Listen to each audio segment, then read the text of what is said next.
We have in the Rig Veda also the germ of the later Hindu cosmology in the famous Nasadasaya Shuktam, and this is also the central text of Shiva Shakti worship.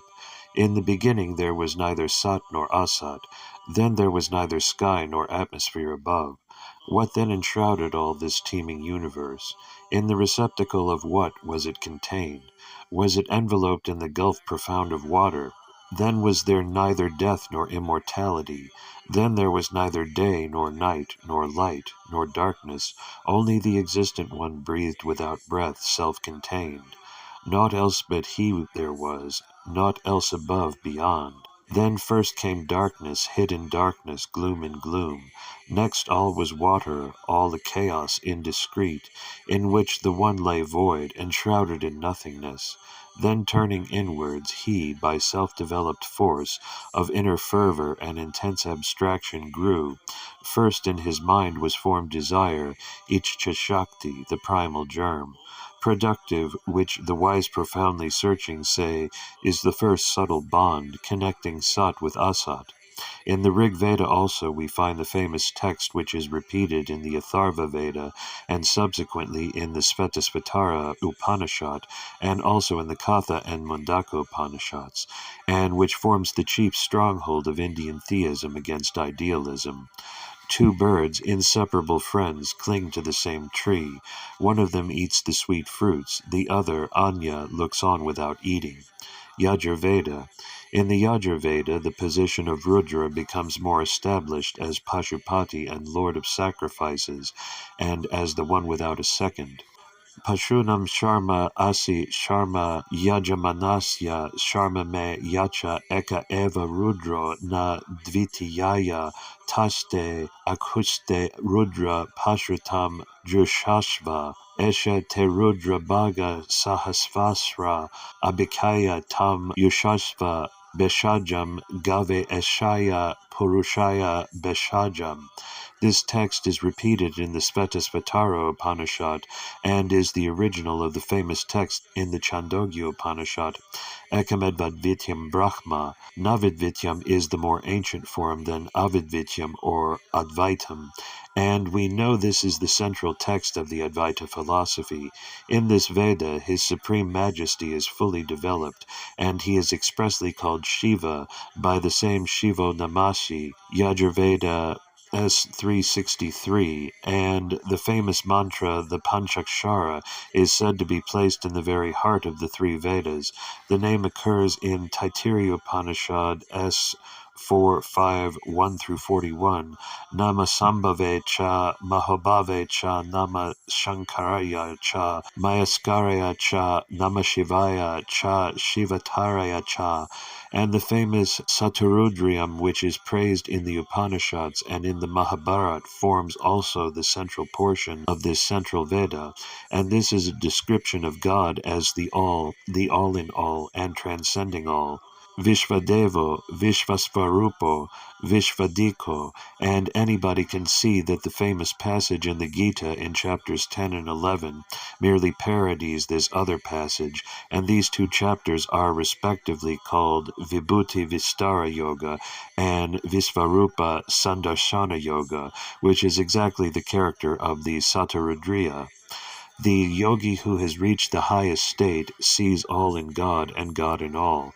In the Satarudriya and in the whole Veda, Rudra is called Shiva, Shankara, Shambho, Ishana, Isha, Bhagavan, Bhava, Sharva, Ugra, Soma, Pashupati, Nilagriva, Girisha, Mahadeva, and Maheshwara.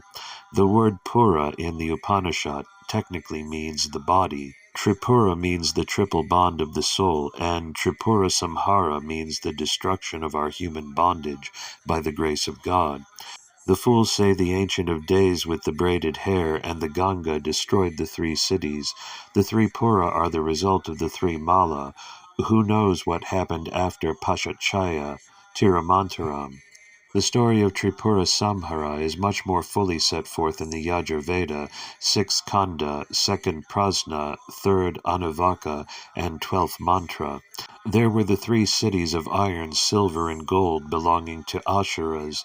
The gods, not being able to win them by fight, wished to win them by siege. The great say that he, the Brahmin, etc., who knows what ought to be known, and he, the non-Brahmin, etc., who does not know, they are able to win by siege the great city which cannot be overtaken by fight. Then the gods made an arrow composed of Agni as the bottom hilt, Soma as the middle, iron, and Vishnu as the top, and declared, consulted, who will discharge it, and determined Rudra was able. He, the Rudra, said the boon was made over. I am the lord of Pashus, both the 2-footed and 4-footed.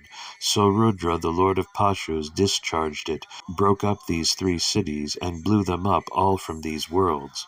The importance of this lies in the fact that in the chief festival in each temple, called the Brahmosava, the important event is the car feast in which the charioteer is the 4-headed Brahma, recalling and representing this old story referred to in the Rig Veda and Yajurveda. The Yajurveda is the central Veda and is a most important one, and as such, more than 90% of the Brahmins of today are Yajurvedis. The occurrence of the words Pati, Pashu, and Pasham should be noted as their significance will be referred to later on. As we noted above, the polity of the Vedas was the performance of sacrifices. This was continued in the Upanishad period, and the Brahmanas elaborated the rituals. But at the same time, the worship of the many gods was being given up in favor of the one god, and the efficacy of sacrifices in general was being doubted, and a more spiritual form of worship was being substituted in its place, and the first departure is noted in the story given in the Kena Upanishad. Kenu Upanishad. Brahman obtained the victory for the Devas. The Devas became elated by the victory of Brahman, and they thought, this victory is ours only. Brahman perceived this and appeared to them, but they did not know it, and said, what yaksha is this? They said to Agni, fire, O Jatavedas, find out what sprite this is. Yes, he said. He ran towards it, and Brahman said to him, who are you? He replied, I am Agni, I am Jatavedas. Brahman said, what power is in you? Agni replied, I could burn all whatever there is on earth. Brahman put a straw before him, saying, burn this. He went towards it with all his might, but he could not burn it. Then he returned thence and said, I could not find out what sprite this is. Then they said to Vayu, air, O Vayu, find out what sprite this is. Yes, he said. He ran towards it, and Brahman said to him, who are you? He replied, I am Vayu, I am Matarisvan. Brahman said, what power is in you? Vayu replied, I could take up all whatever there is on earth. Brahman put a straw before him, saying, take it up. He went towards it with all his might, but he could not take it up. Then he returned thence and said, I could not find out what sprite this is. Then they said to Indra, O Bhagavan, find out what sprite this is. He went towards it, but it disappeared from before him. Then, in the same Akash, ether, he came towards a woman, highly adorned. It was Uma, the daughter of Himavat. He said to her, who is that sprite? She replied, it is Brahman. It is through the victory of Brahman that you have thus become great. After that he knew that it was Brahman. This is a further step than the position in the Rig Veda, where the Ekam Sat or Rudra Pashupati is identified in a manner with all the gods. Here he is not Indra or Varuna, Vayu or Agni. He cannot be comprehended of the gods, though he is before them, and it was left to Uma Haimavati to point out the supreme Brahman as her consort. This story is frequently repeated in the Puranas, and the person of Rudra Shiva is introduced as Uma's lord. This is called the Brahmani Upanishad, and it introduces the grand thought, he by whom Brahman is not thought, by him it is thought, he by whom it is thought knows it not. This departure from the old polity of the Vedas to the worship of the one supreme Brahman, Uma's lord, will be found illustrated further in the Puranas by the stories of the Daksha's sacrifice and the Dharukavana rishis. Daksha, son of Brahma, Sabda Brahma, or Vedas, simply means sacrifice, and Dakshayani meant the spirit of sacrifice. And so long as this spirit of sacrifice was devoted to the one supreme Brahman, Shiva, it was beneficial. But once this sacrifice was divorced from the worship of the one supreme Brahman, represented in the person of Shiva, the consort of Dakshayani, as Daksha tried to do, then this sacrifice was of no avail. When the spirit of sacrifice was divorced from the word, then Dakshayani died and was reborn as Umahaimavati, the bearer of Brahma Jnana, and was reunited to Shiva. This reunion or rebirth of the old Jnana is what is celebrated in every temple in the important feast of Tirakalyana, and is figured in the oldest scriptures in the Elephanta and Ellora cave temples. In the Dharukavana story, the Vedic sacrifice was also divorced from the worship of the one supreme Brahman. The Vedas represented the Sabda Brahman, and the rishis thought that no god was required, and the worship of the Sabda Brahman was alone sufficient for securing salvation. The bleating of the Sabda Brahman, represented by the deer, was found in no way to reach God. The Svetasvatara Upanishad, the greatest authority of the Shaiva school, repeats the text of the Yajurveda, Eka eva rudro nadvityaya taste, and the philosophy of Advaita Siddhanta is fully expounded in this Upanishad. This Advaita is neither the Sankhya nor the Yoga, neither Dvaita nor Advaita as ordinarily understood. Hence, Oriental scholars like Monier Williams, Professor MacDonald, and Garbe regard this Upanishad as the oldest representative of the ancient eclectic school of Hindu philosophy. With this book they couple the Bhagavad Gita. The highest conception of the one God, Ekodeva, is given here, which, as Max Mueller says, corresponds to the conception of God in the Christian theology. He is the one God hidden in all beings, all-pervading, the Antar-Atma of all things, watching over all works, dwelling in all beings, the witness, the perceiver, the only one Nirguna. He is the eternal and infinite, unborn being, partless, actionless, tranquil, without taint, without fault, the highest bridge to immortality. He is the causeless first cause, the all-knower, the all-pervader, the creator, sustainer, and liberator of the world, the end and aim of all religion and of all philosophy. He is the Ishvara of Ishvaras, Maheshvara, the God supreme of gods, the King of kings, the supreme of the supreme, the Isha of the universe. The sun does not shine there, nor the moon and the stars, nor these lightnings, and much less this fire. Everything shines after him. By his light, all this is lightened. God is Nirguna, and as I have shown elsewhere, Nirguna does not mean impersonal, and Saguna is not to be translated personal. Nirguna simply means beyond the three gunas, Sattva, Rajas, and Tamas, and Saguna means united to these three. Personality means, as Emerson and other Christian writers interpreted, pure spiritual being, Sat, and God can be personal and Nirguna, absolute. It follows also that God cannot be born as he is not united to matter. The meaning of the Rig Veda Sukta we quoted above is brought out in the following verse. When there was no darkness, nor day, nor night, nor Sat, nor Asat, then Shiva alone existed, Shiva eva Kevala. That is the absolute, that is the adorable condition of the Lord. From that too had come forth the wisdom of old, Jnana Shakti. After repeating the text above, the two birds, this is how it proceeds. On the same tree man, Anisa, sits grieving, immersed, bewildered by his own impotence. But when he sees the other Isha, contented, and knows his glory, then his grief passes away. That this is the highest teaching of the Rig Veda is pointed out in the next verse. He who does not know that indestructible being, Akshnara of the Rig Veda, that highest ether, Paramavyomam, wherein all the gods reside. Of what use is Rigveda to him? Those only who know it rest contented.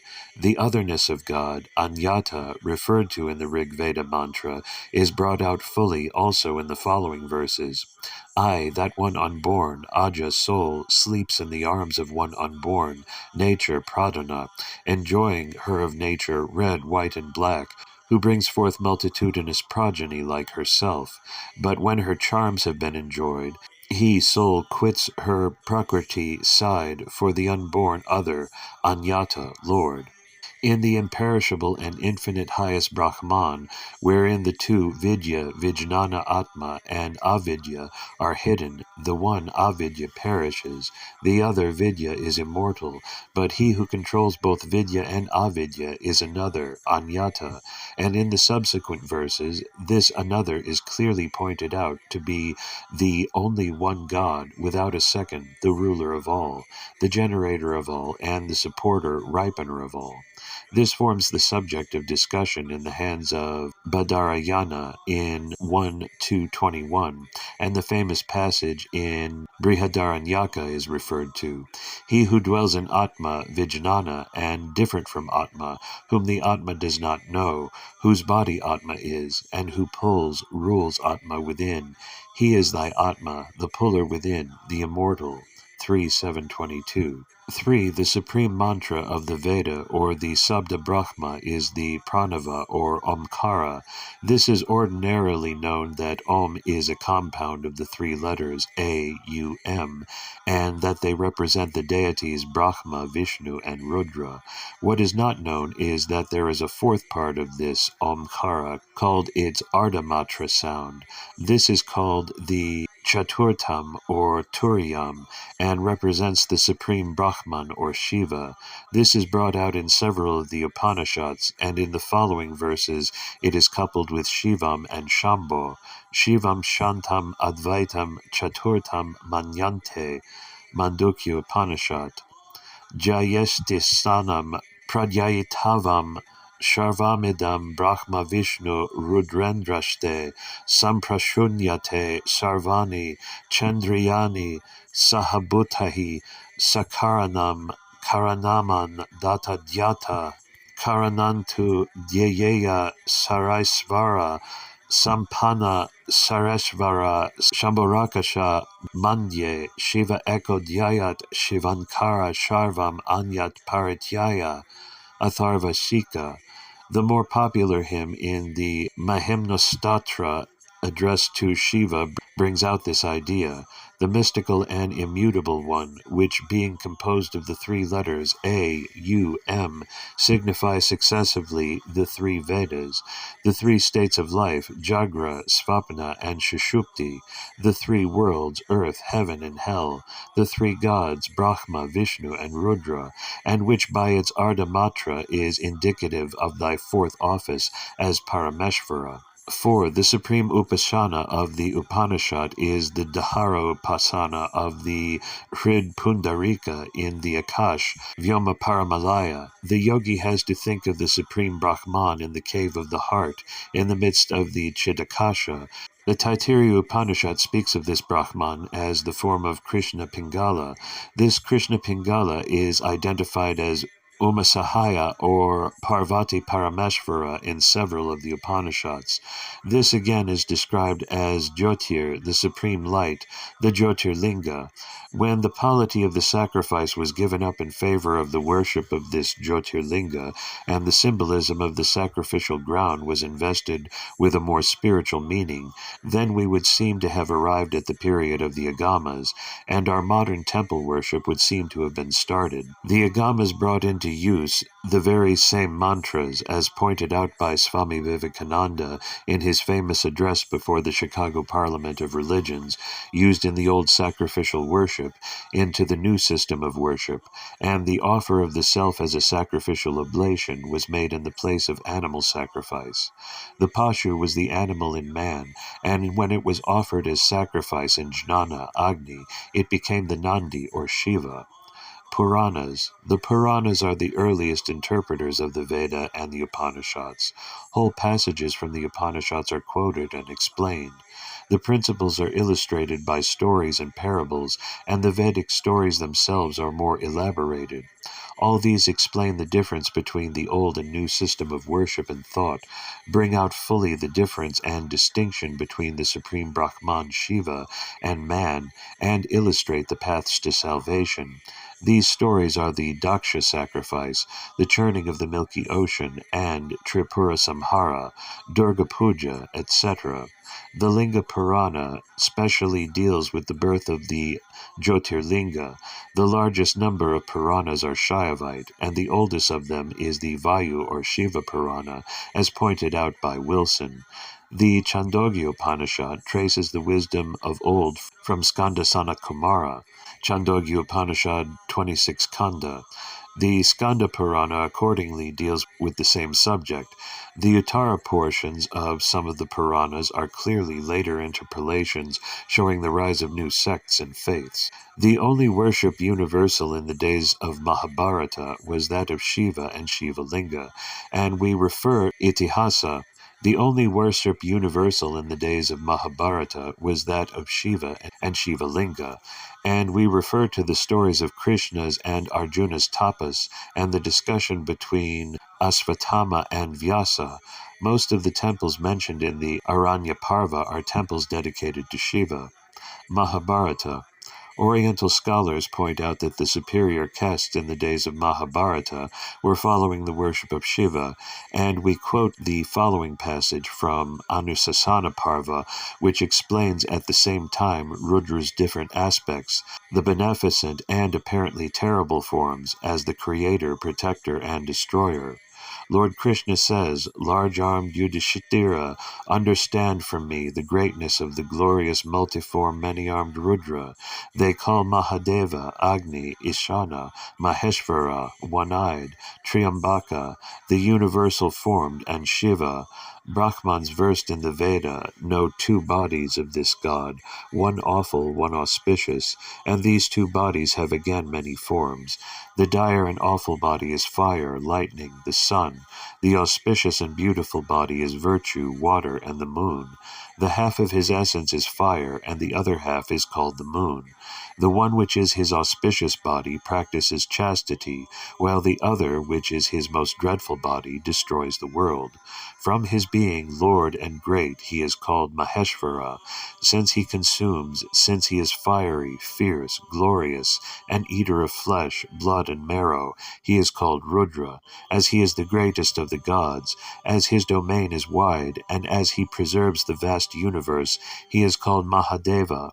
From his smoky color he is called Durjati, since he constantly prospers all men in all their acts seeking their welfare, Shiva, he is therefore called Shiva. And it can be shown that the picture of God as the fierce and the terrible is not altogether an unchristian idea.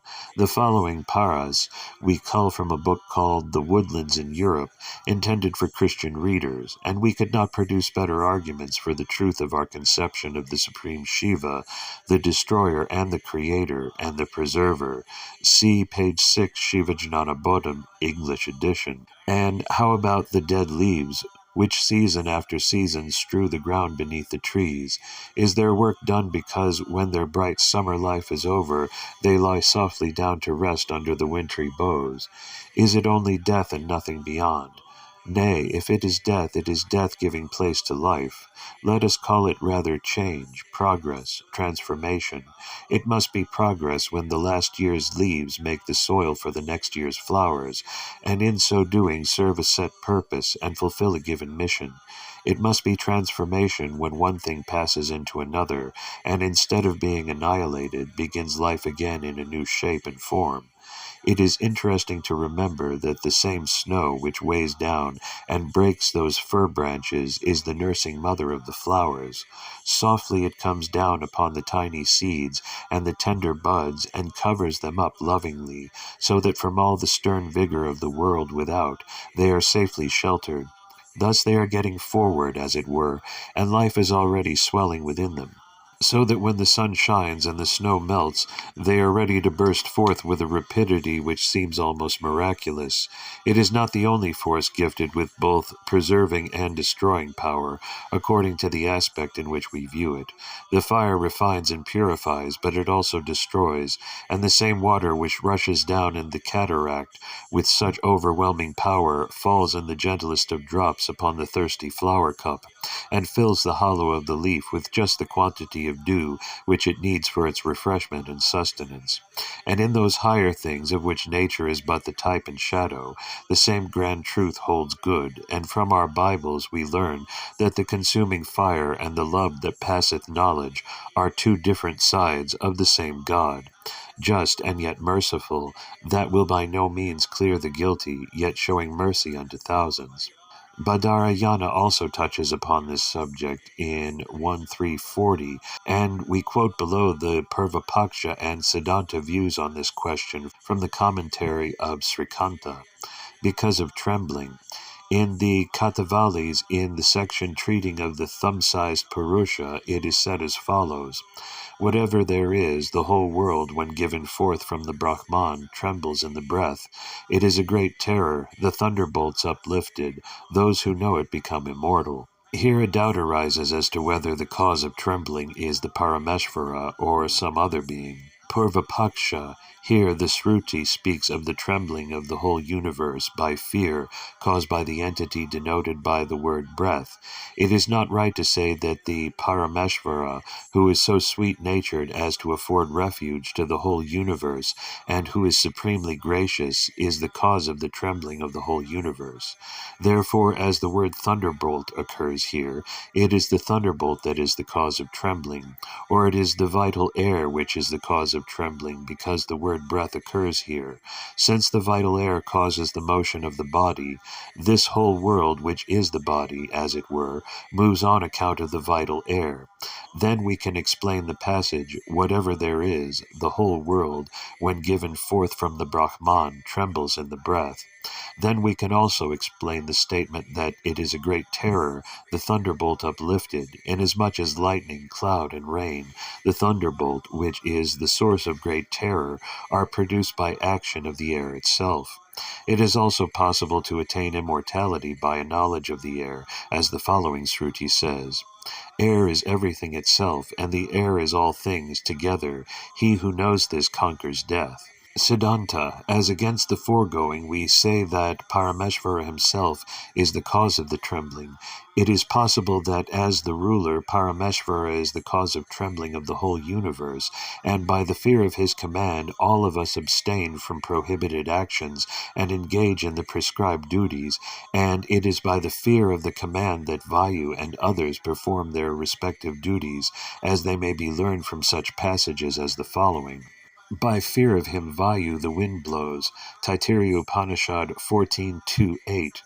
Though gracious in appearance, Parameshvara becomes awful as the ruler of all. Hence the Sruti. Hence the king's face has to be awful.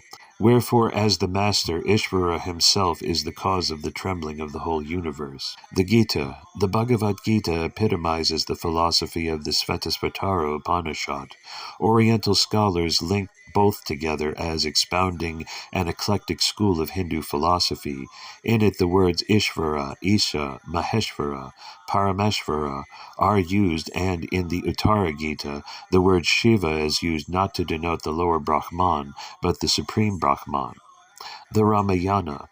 In the Ramayana, Rudra's position as the lord of sacrifices is affirmed, in spite of some dissentients, showing the rise of new faiths.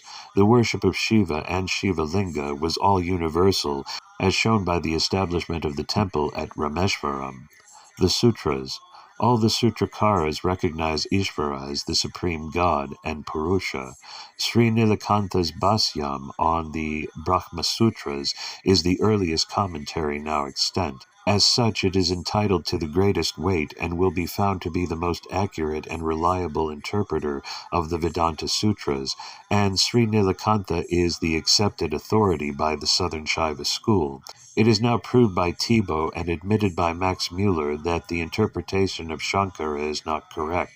Says Dr. Thibaut, If now I am to sum up the results of the preceding enquiry as to the teaching of the sutras, I must give it as my opinion that they do not set forth the distinction of a higher and lower knowledge of Brahman, that they do not acknowledge the distinction of Brahman and Ishvara in Shankara's sense, that they do not hold the doctrine of the unreality of the world, and that they do not with Shankara proclaim the absolute identity of the individual and the highest self. The Upanishads no doubt teach emphatically that the material world does not owe its existence to any principle independent from the Lord, like the Pradhana or the Shankyas. The world is nothing but a manifestation of the Lord's wonderful power and hence is unsubstantial, asat, if we take the term substance, sat, in its strict sense. And again, everything material, achit, is immeasurably inferior in nature to the highest spiritual principle from which it has emanated, and which it now hides from the individual soul. But neither unsubstantiality nor inferiority of the kind mentioned constitutes unreality, in the sense in which the Maya of Shankara is unreal. According to the latter, the whole world is nothing but an erroneous appearance, as unreal as the snake for which a piece of rope is mistaken by the belated traveler, and disappearing just as the imagined snake does as soon as the light of true knowledge has risen. But this is certainly not the impression left on the mind by a comprehensive review of the Upanishads, which dwells on their general scope, and does not confine itself to the undue urging of what may be implied in some detached passages, etc. Says Professor Max Mueller in his Life of Ramakrishna Paramahamsa, it is difficult to say which of the two schools was the more ancient, and I am bound to acknowledge after Professor Thibault's luminous exposition that Vishishtadvaita interpretation is more in keeping with the sutras of Badarayana. Sri Nilakantha Shivacharya in his Bhashya quotes with approval this beautiful text from the Upanishads. Apivayas Chandala Shiva iti vancham vedetena saha samvadet, tena saha samvaset, tena saha bunjit, which means a Chandala, though a person is, if he utters the name Shiva, converse with him, live with him, dine with him. Wherefore the whole universe is ensouled by Shiva. If any embodied being whatsoever be subjected to constraint, it will be quite repugnant to the eight-bodied Lord. As to this there is no doubt. Doing good to all, kindness to all, affording shelter to all, this they hold as the worshipping of Shiva. During the Buddhist and Jaina period, it was Shaivism that was able to rise above the onslaught of these two creeds and vanquish them. The rise of the great Acharyas, Saint Jnanasambandar, Saint Apar, Saint Sundarar, and Saint Manikavachagar, was in this period. By the close of the 9th century, both Buddhism and Jainism had become inert and dead. The next few centuries saw the rise of the great teachers Sri Shankara, Sri Ramanuja, and Sri Madhvacharya. Following them close came the great Santana Acharyas, Saint Makandar, Saint Arulnandi, Saint Marajnana Sambandar, and Saint Umapati Shivacharya, and modern Shaivism may be said to commence from that time. We will now begin the study of modern Shaivism. Its form of ritualism and philosophy is determined in the south by the Agamas or Tantras, 28 in number, from Kamika to Vatula, called the Dakshina or right-handed, and the different temples in southern India follow the rules prescribed in one agama or another, though there are still some temples like the one at Chidambaram where the pure Vedic rituals are followed. This agama philosophy has also been greatly developed and systematized in Tamil by a line of teachers beginning with Saint Tirumalar, Saint Makandar, Saint Arulnandi Shivacharya, Saint Marajnanda Sambandar, and Saint Umapati Shivacharya. Both in the rituals and in the philosophy, the same mantras, forms, and words derived from the old Vedic times are used. For instance, the temple represents the old Yajna Sala, symbolizing the human body.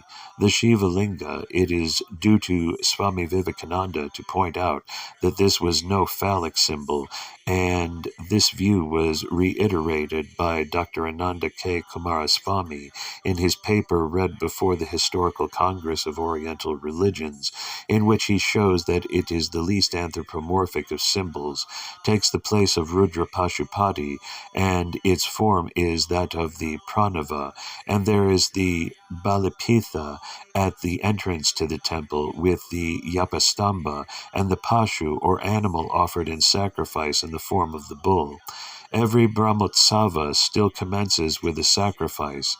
The blood sacrifice is altogether given up in the South Indian temples, and the Pashu in effigy and cloth is tied up to the Upastamba, and after the festival is taken down, the position of the bull or Pashu will be found to be on the other side, God side of the Balipitha and Stamba, and it is not called Pashu but Nandi, blissful God, because according to the phraseology of Shaivism, the jiva or soul, once it had become freed, is no more called jiva but Shiva or Brahman. What had to be offered in sacrifice was not an animal, but the jiva. The soul, called also the ejaman of the sacrifice, had to offer his jivtavam, his animal part of himself, his individuality or ahankara, or avidya or ignorance, and the navedyam in all temples is now interpreted as this pashutvam, or pasubodam as it is called. As soon as he enters the temple, he is asked to prostrate in front of the Upastamba. This is his offer of his self as sacrifice, and self-sacrifice thus becomes the center of Hindu and Shaivite philosophy, on which the whole process of salvation depends. This is the arpana or shivarpana referred to in verse 57, chapter 18 of the Bhagavad Gita. The philosophy also retains the old language for its technical terms, whereas the newer systems have such technical terms as Chit, Achit, Ishvara, Jagat, Jiva, and Para. The Shaiva Siddhanta technical terms to denote these padarthas or categories are Pati, God, Pashu, soul, and Pasha, bondage. Pasha is the rope with which the Pashu is tied to the sacrificial stake, and this is the word mostly used in the Upanishads also to describe man's bondage or mala. Pasham Dahati Pandita, Kaivalya Upanishad. The Pati is accordingly described in the textbooks as follows.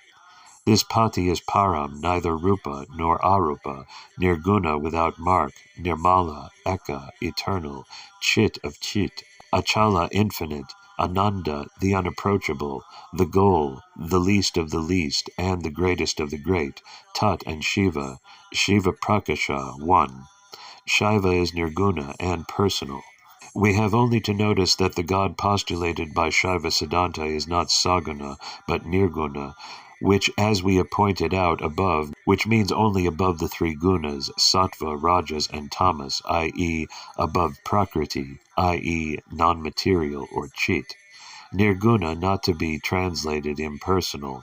We have condemned ever so often the translation of the words nirguna and saguna into impersonal and personal, and thus scare away the Christians from the highest conception of the Supreme. Personal is explained to mean pure being, the absolute, by Emerson and Lotz and other Christian writers, and would correspond to our word sat. And I have shown, therefore, that God can be both nirguna and personal. God neither has form nor is formless as air, ideas all derived from matter, but he can assume any form suited to the conception of his bhakta, and these forms are not material, but as the text says, his form is produced out of divine grace or love. God is therefore not to be called Saguna simply because he is spoken of as Umasahaya, Nilakantha, Shambho, Umapati, Ambikapati, etc., Lord of Kailash, as Shiva, Hara, Rudra. God is neither he, nor she, nor it, but he can be thought of in all these forms, as male, female, and neuter, and all specific names of Shiva are declinable in all the three genders, without change of meaning, Shiva, Shiva, and Shivam. Shambho, Shambhavi, and Shabhavam, Isha, Isha, and Ishanam, etc.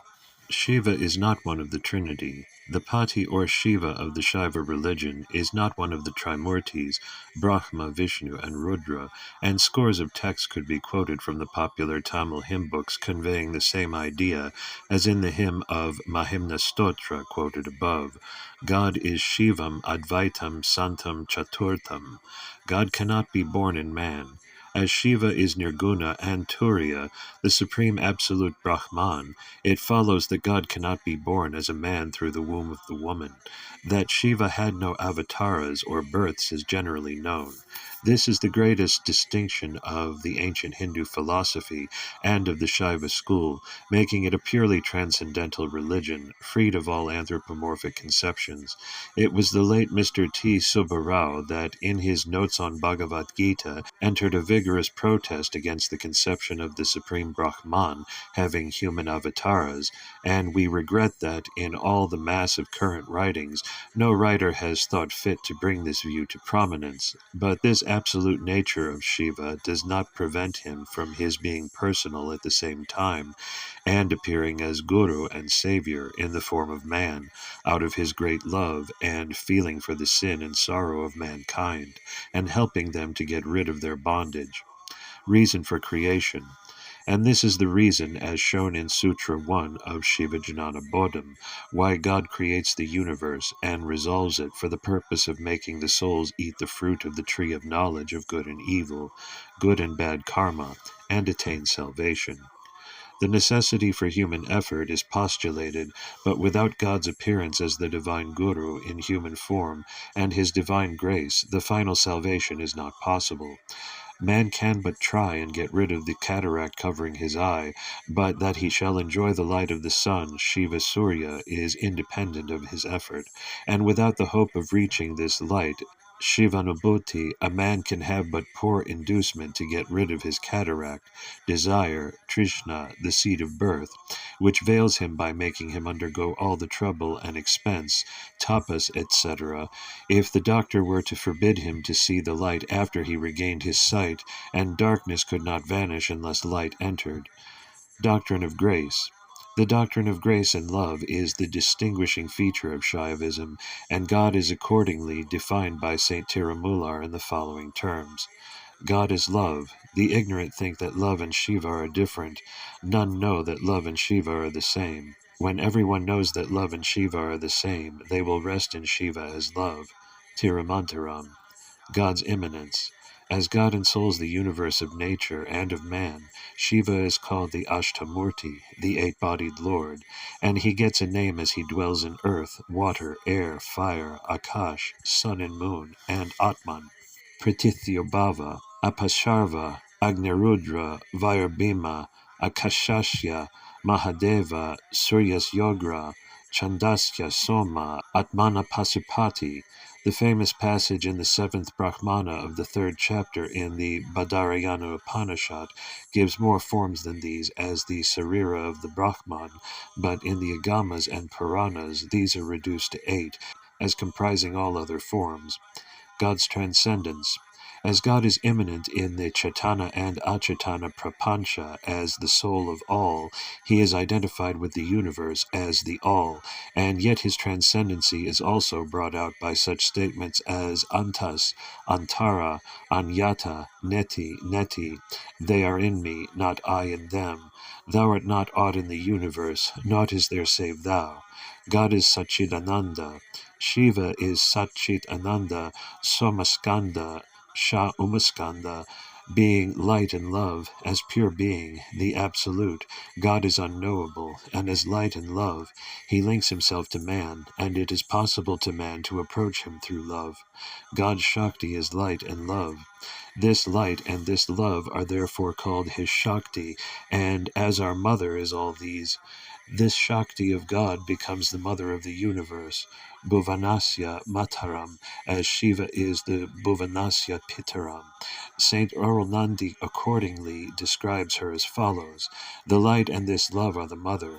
She who is Isha's Kripa Shakti, love and grace, Ichcha Shakti, Kriya Shakti, Jnana Shakti, and Tirapava Shakti, who actuates all creation, sustentation, and resolution, who is Rupa and Arupa and neither, who is the consort of Isha in these forms, who is all this world and all this wealth, who begets the whole world and sustains them, the gracious feet of this our mother, who imparts blissful immortality to souls, removes their bonds of birth, and remains seated with our Father in the hearts of the freed.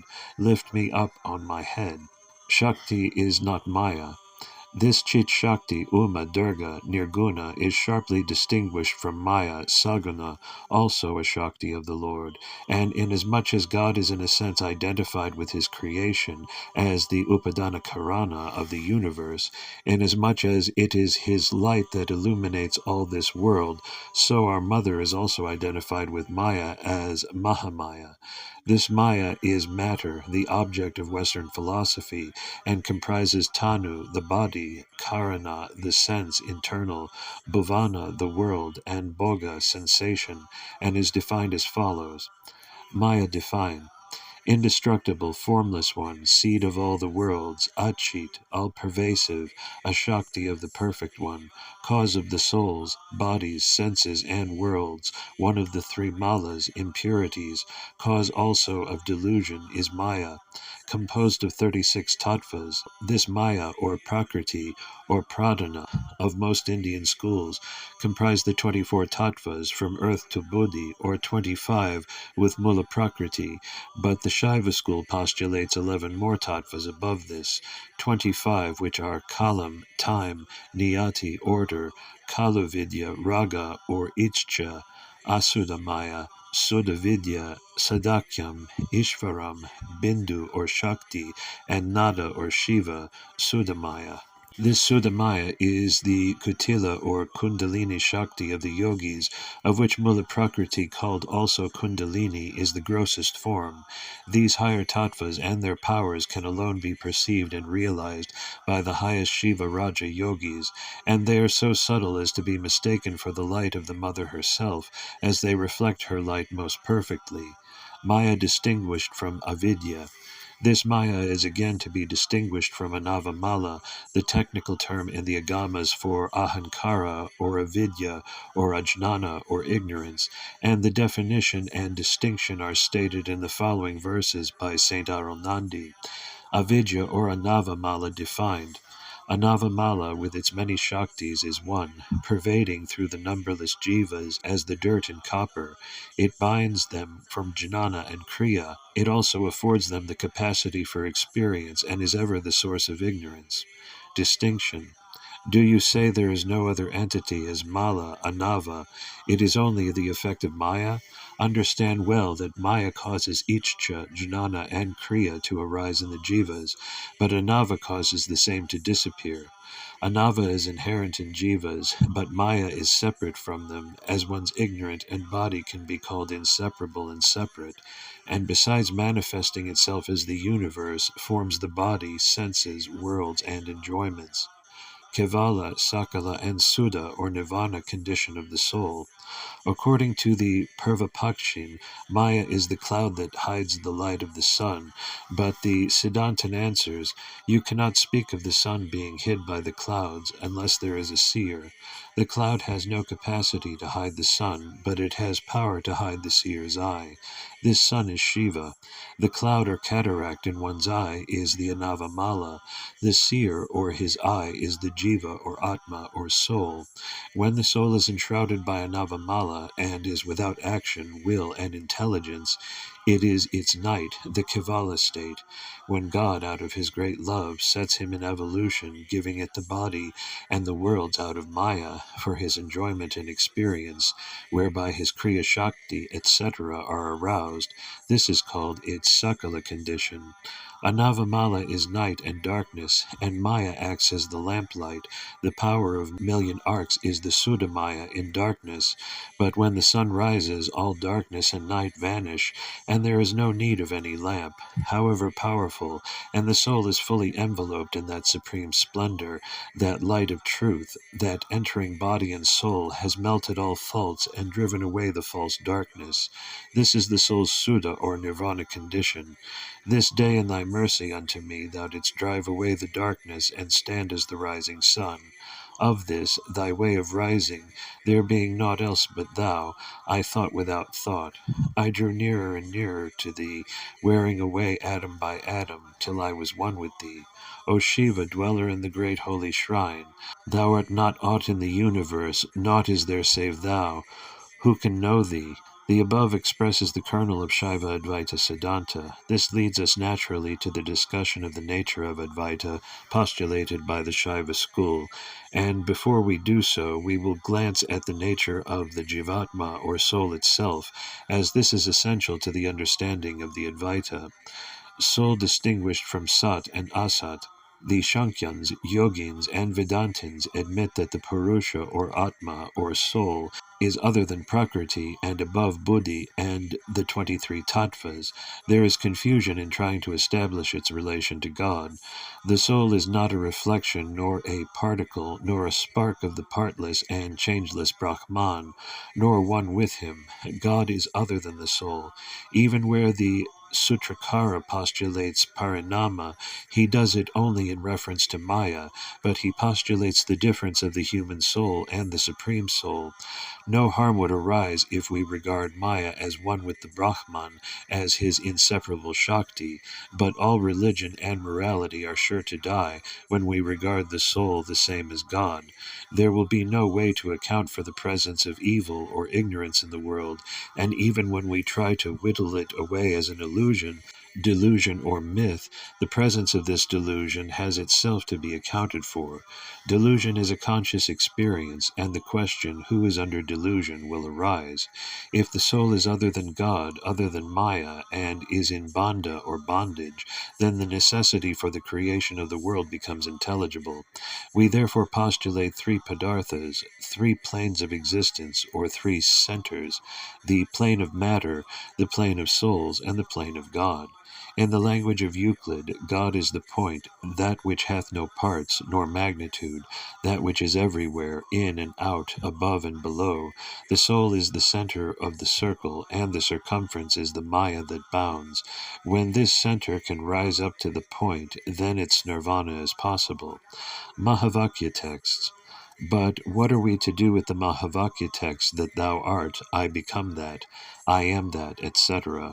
It will be noted that these texts are not discussed by the Sutrakara Badarayana in the first adhyaya relating to pramana or proof of the nature of the padarthas, where he distinctly postulated the difference, but they are in the chapter on sadhana relating to the means of salvation.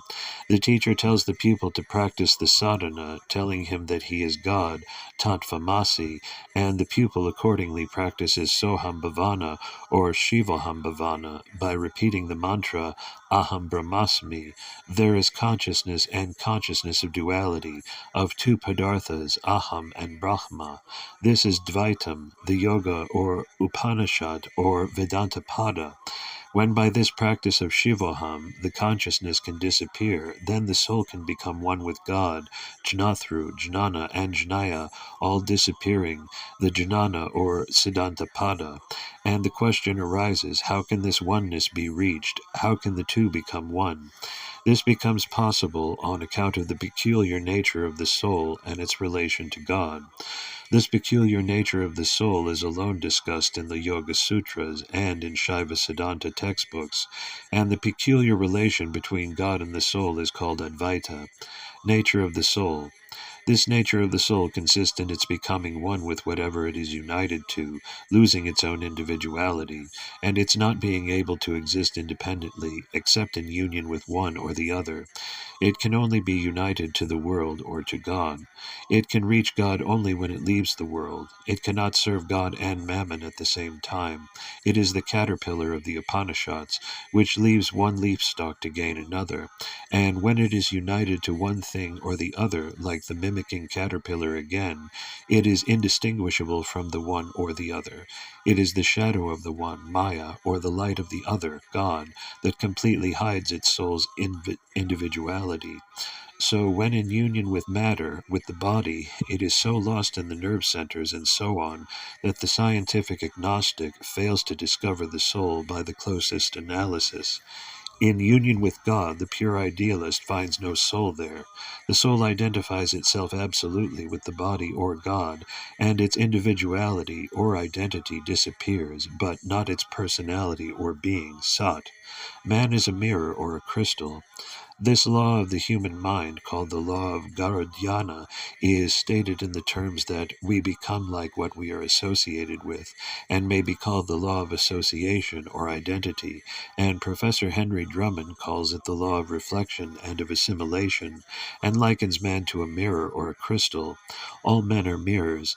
That is the first law on which this formula of sanctification or corruption is based. One of the aptest description of a human being is that he is a mirror, and we will find this is exactly the simile used by the Upanishads and the Siddhanta writers, and the following extracts contain the illustration and the formula of sanctification. The formula of sanctification. As a metal disc mirror tarnished by dust shines bright again after it has been cleansed, so is the one incarnate person satisfied and freed from grief after he has seen the real nature of himself. And when by the nature of himself he sees, as by a lamp, the real nature of the Brahman, then having known the unborn eternal God who transcends all tattvas, he is freed from all pasha. Svetasvara Upanishad 2:14-15. From meditating Abhidyanath on him, from joining Yojanath him, from becoming Tattvabhavat one with him, there is further cessation of all Maya in the end. Svetasvara Upanishad 1:10. And Saint Mikandar has this stanza, Shivajnana Bodham 8.3a, the soul who, reflecting that the knowledge derived from the senses is only material, like the colors reflected on a mirror, and that these color-like sensations are different from itself, and after perceiving next false knowledge as false, understands the truth, will become one with God, who is different from itself. The formula stated in plain terms would read, I see God, I reflect God, I become godlike, godly, God I am, God. The crystal or the diamond, unlike the sun's light which it reflects, though in its inner core it is pure, possesses the defect of being covered by dirt, mala, maya, and it is luminous, chit, in a sense, but unlike the self-luminous sun, parachit, and either in darkness or the full blaze of the sun, the identity of the mirror cannot be perceived. Advaita defined. We now come to the definition of Advaita, and we may say at once all the Shaiva Siddhanta writers describe their system as Advaita, pure and simple, yet people who hear it casually described call it Vishishtadvaita and fail to note its special features. Advaita is defined by Saint Mikandar as meaning Anyonasti or Ananya or inseparable, and his disciple calls the relation as neither one nor two. Advaita, literally meaning not two, simply denies the separability or duality of God and soul and matter, but does not postulate oneness by denying the existence of one or other padartha, or by postulating their mutual convertibility, as in causation, etc. Mind, unextended, is not matter, the extended, yet they are ever inseparable and found as one. How the unextended is present in the extended is the puzzle and the contradiction, as stated by Dr. Alexander Bain, and the illustrations of mind and body, vowels and consonants, are used to denote their Advaita relation of God to the universe of nature and of man. God is the soul, whose body, sarira, is the universe of nature and man, as so well and forcibly put in the Brihadaranya Upanishad text referred to above, beginning from earth to Atma. He who dwells in the earth other than the earth, whom the earth does not know, whose sarira body the earth is, who rules the earth within, he is thy Atma, the puller within, the immortal. He who dwells in Atma, Vijnana, other than Atma, whom Atma does not know, whose sarira the Atma is, who rules Atma within, he is thy Atma, the ruler within, immortal. Sri Parvatam. Oh yes, when I reach the Alps, he hath said to me, I always pray. He would betake himself to some quiet corner among that grand scenery and fall on his knees. He was praising God and the work of his creation, the Alps, and bowed in simple praise of it. This is what is reported of the saintly Ruskin, and the noble feeling given expression to above clearly explains the widespread system of worship obtaining among the Hindus. We refer, of course, to the system of setting up places of worship to the Most High on the highest mountain peaks and most magnificent hills, and the more inaccessible and difficult of reach these hills are, the more sacred do they become in the eyes of the people, and there can be no possible doubt that some of these pilgrimages call forth no small amount of endurance, toil, patience, and expense, which the people will never show unless they are animated by an equal amount of fervent piety. There can be no doubt whatever also about the elevating influence of nature in her grandest and magnificent aspects. The sense of elevation and freedom, purity and beauty, awe and reverence one feels when one reaches one of these mountain tops must be felt and not told. Yet writers have holden forth about the marvels of a sunrise or sunset on Mount Blanc or on the Himalayas, and one cannot but cry out at such sights from his heart of hearts. In fact, the Shivalinga is nothing but the hilltop in its origin, and the custom of worshipping God on mountain tops was current among the Jews and the Romans, and to Moses God appeared as fire and light on mountain tops, accompanied with thunder, clouds, and lightning. The true picture of Shiva as Girisha and Kapardin, and the highest peaks in India had from the beginning been dedicated to the worship of Shiva and Parvati on Himavat, on the Vindhya, on the western Ghats, on the central ranges, on the eastern Ghats, and on Mainaka, etc.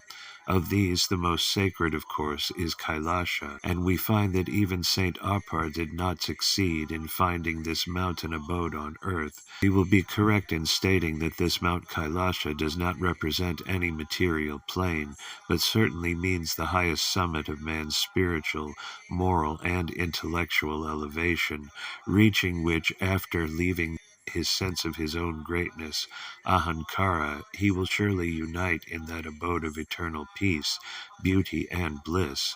But mortals identify this supreme abode with this and that mountain peak, in particular with Mainaka in Ceylon, with the rock at Trichy, with the hill of Kalahasti, with Sri Parvatam, with Himavat, etc., and there is a purpose in view. Man cannot reach up to the highest ideal all at once. He must climb, must be made to understand by slow degrees, mark each as the highest, and then ascend higher and higher, not condemning what he has already reached, but always looking up higher and higher until he shall have reached the highest of these hills. Of these hill shrines, none is more sacred than the hill called Sri Shaila, Sri Parvata, Sri Mallikarjuna, and Sri Mahanandi.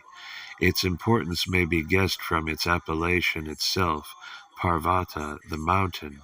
It is so called by its preeminence, whereas all the other hills are distinguished by peculiar names.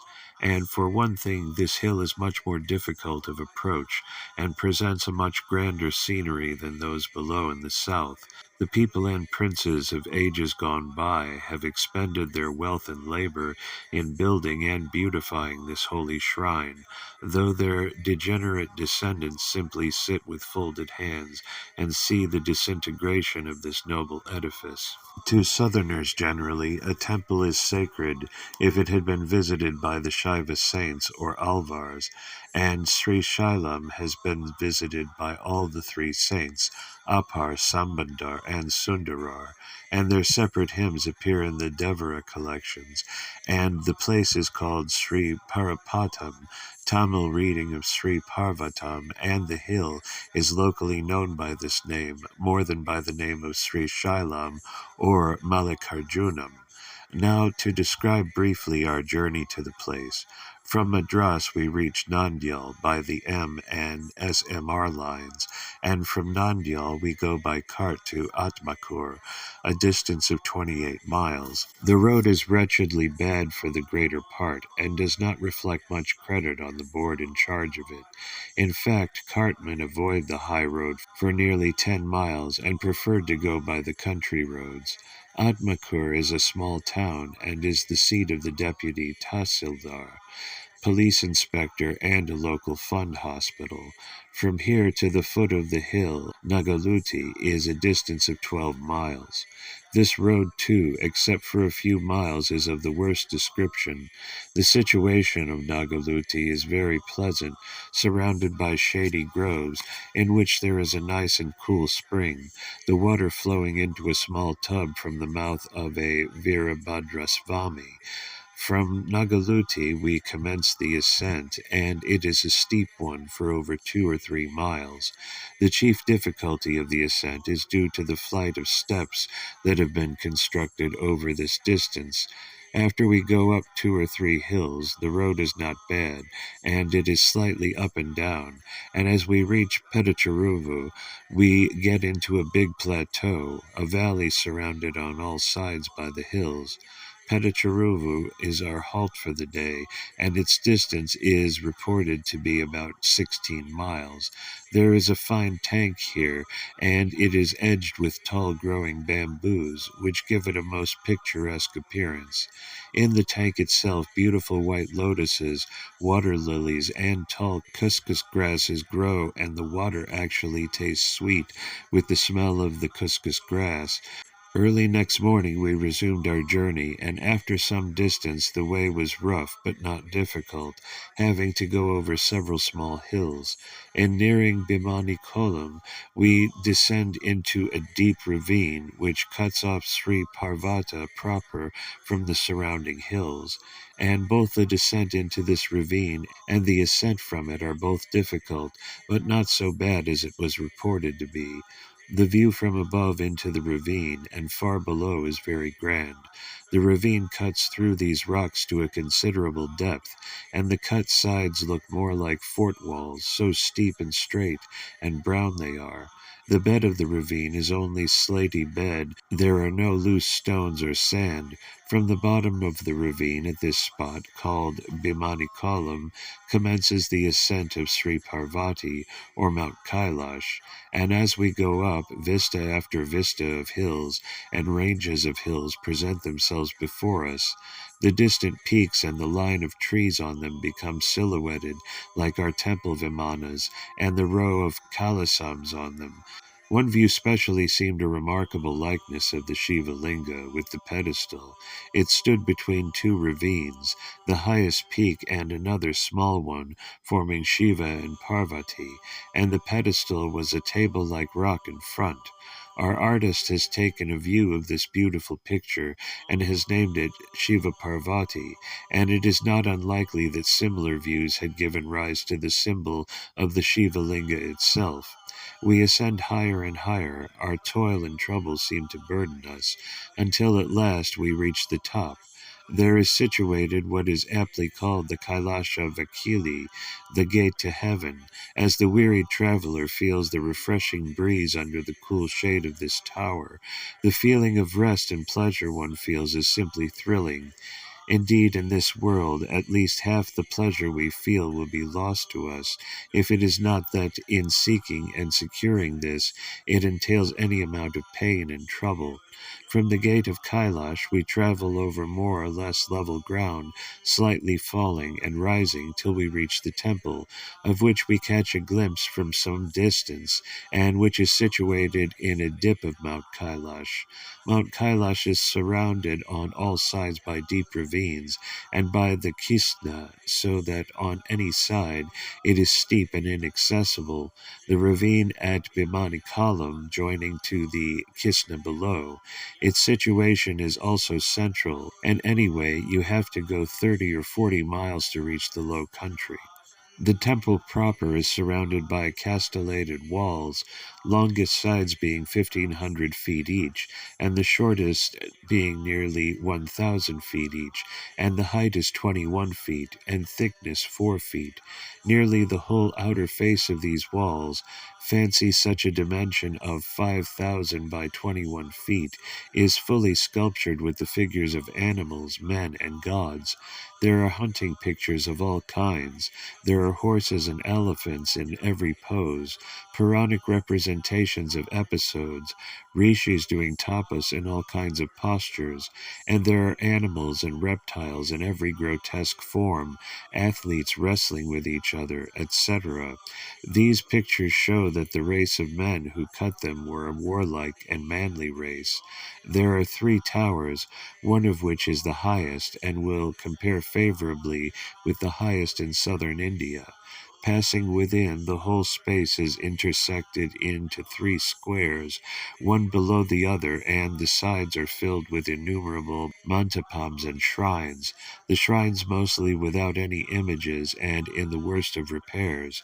There are a large number of wells with small towers or domes above, the only source of supply to all the pilgrims who resort to the place, some one of the 2 of the tanks altogether dry and filled up more or less. The central shrine is that of Malakeshvara and is the most costly structure. The principal Vimanam is covered from top to bottom with plated gold, unlike any other temple in southern India, and all the images of Nandis and Dakshinamurti placed over the terrace in the Mantapam fronting the Vimana are also similarly covered with gold. It is reported that of old these images contained inside untold wealth, and the Rohilas, who once plundered the whole temple, have left their marks in the mutilated condition of most of these images. The style of the principal structures is quite dissimilar to those in southern India, the Choa and Pandyan styles, but there is a remarkable resemblance between these and the shore temple at Mahamalipuram, corrupted into Mahabalipuram, and the traditions in connection with the latter temple show that priests from Sri Shailam were brought to the Mahamalipuram pagoda, which in itself proves the great antiquity of Sri Shailam temple.